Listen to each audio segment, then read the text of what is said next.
รื่องบาปที่สร้างสูบยาเข้ามาย้ำใจย้ำเห็นแม่ต้องน้ำตาไหลย้อนลูกชายคนนี้ ต้องยากน้ำอยู่บ่เว้นใหญ่บ่เป็นจักทีเห็นลูกไทยบ้านเพิ่นดี แต่ลูกแม่ตีบ่เข้าทางเป็นลูกผู้ชายแท้ๆเฮ็ดให้แม่ต้องเสียน้ำตาคือสัวแท้ชาตินี้เกิดมาขอเอาน้ำตาล้างตีนให้แม่บักคำพานที่คนสาหยดน้ำตาแม่ทำให้แค่ใจแม่คงเจ็บหนักลูกมันสัวคักที่ลืมดูแลบักโตปัญหาคนเดิมสิเป็นคนดี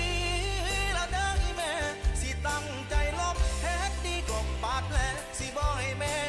เสียใจ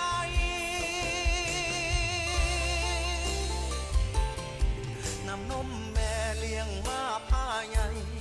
ลูกตอบแทนด้วยน้ำตาเฮ็ดให้แม่ต้องนำแก้ปัญหาที่ลูกชายก่อไว้ลูกให้บ้านหาเงินให้แม่แต่ลูกหาแต่เรื่องให้ใหญ่จนมาเรียกคนบ่ได้ยังพอกำกา